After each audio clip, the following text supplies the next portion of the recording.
When talking about the phases of incident response, we've covered before the 6 main phases, right? The preparation, detection, analysis, containment, eradication, recovery, and then documentation or lessons learned. This process is a continuous cycle, right? That's refined over time. So none of these things are going to be static. It's a living document. It's a living process. So every time we have a breach or an incident, we're going to learn something from that, and we're going to refine our process. Those lessons learned, once you come to the end of that process, right? We go through preparation, detection, containment, eradication, and so forth, right? We get to the end, the documentation and lessons learned. That helps us identify gaps and increase our preparedness for the next time, right? It'd be nice to say there never will be a next time, but unfortunately, it's not the nature of breaches in today's environment. Most companies have hundreds, if not thousands, of breaches or attempted breaches per year. Some companies have thousands per day. It really just depends upon the size of your company, the criticality of the information your company has, or the intellectual property or whatever data that's valuable to a hacker, whoever that hacker or hacking organization may be. And then additional resources are brought online and into that response team's arsenal, right? As I mentioned, it's not a static environment. It's dynamic. And so as we go through this process and we refine, lessons learned, we identify gaps, we close those gaps, we may need additional resources, additional team members with additional skill sets. Every company is going to be slightly different. Every company houses different information, has different potential targets for a hacker or hacking organization.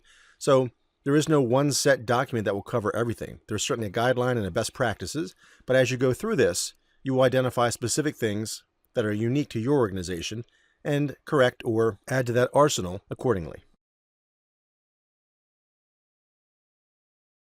So when we're talking about preparation, okay, a couple things. We need to make sure that we identify team members. It's very important that we identify what skills we need, how many team members we need, right? One person really can't do all of this. It's too vast. There's too many things to do at once. In the middle of a breach, you're going to have multiple things going on at once. Detection and analysis, alerting other people, alerting other teams, coordinating with media, coordinating with executive management, actually identifying the risk, shutting down ports, protocols, so on and so forth, right?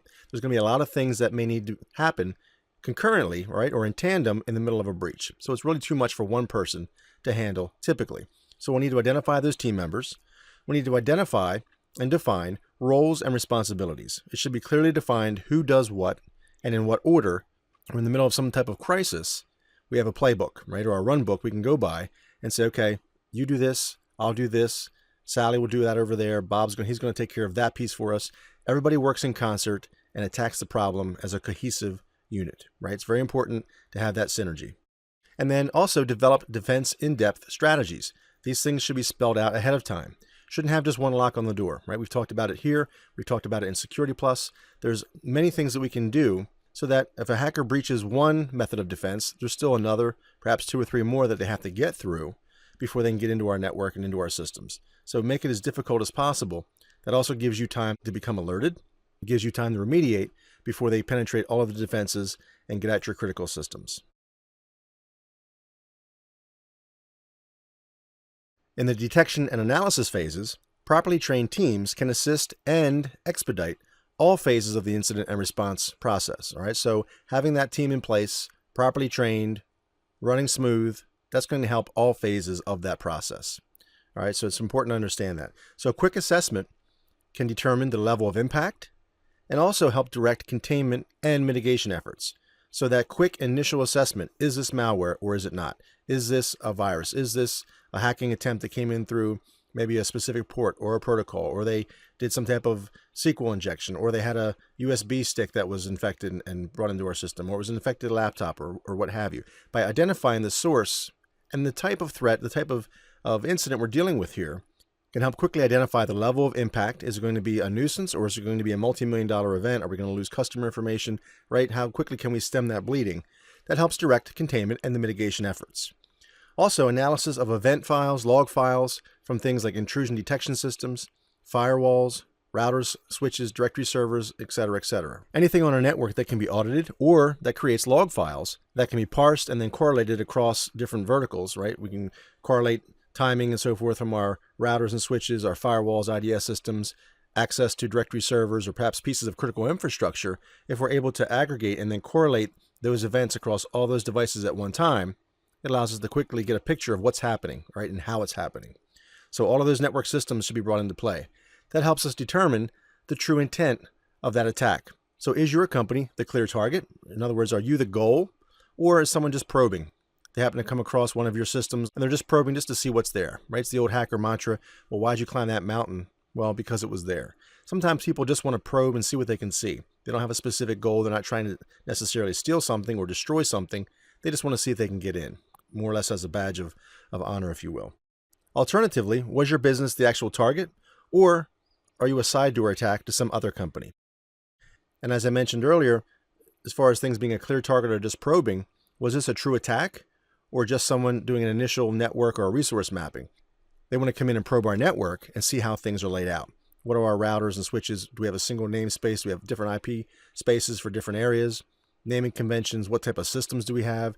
Are we running Linux, Windows, virtualization, so forth, right? So by coming in and doing that network mapping, they can get a good idea of what types of systems are on the network.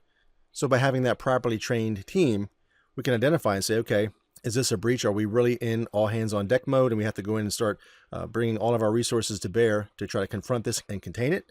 Or was this someone coming in initially? Did we catch them in the very beginning, hopefully, while they're still doing a network scan, trying to go in and see what there is of value?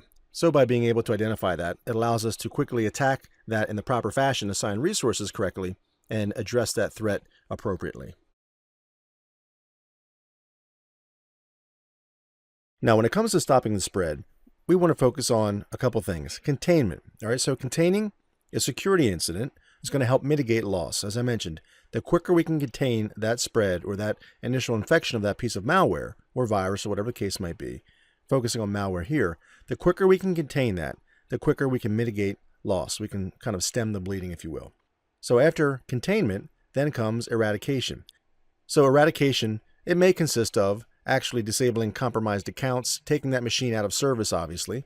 Also, potentially wiping that machine and reinstalling from scratch. It all depends upon, that part of the recovery process that deals with backups, right? If we have valid backups and we can identify them or verify them rather as being valid backups, then we may be able to restore that system from that backed up piece of data, right? That backup tape or what have you.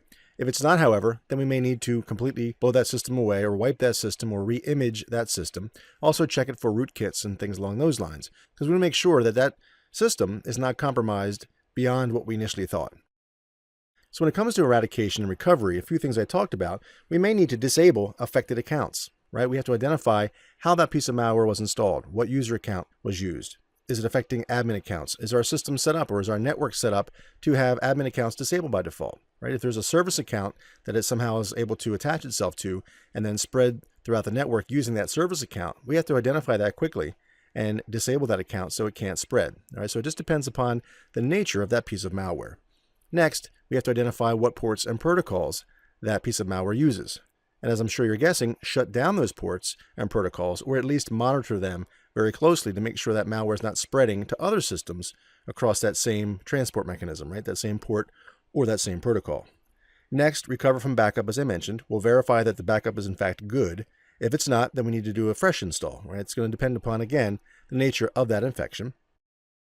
And then something else that's equally as important, if not more important, and we have to do that very quickly, kind of in tandem with the initial infection as we're going through our identification and remediation steps, we need to coordinate with other sites and other locations within our company to make sure they're aware of the breach of the infection, and so they can start monitoring their systems as well, so that if a spread in fact does take place or tries to take place, they can mitigate that as quickly as possible. And again, that goes back to what I said earlier about what accounts are being used, what ports or protocols, and so forth. So that information should be shared with other sites and with other locations within the company.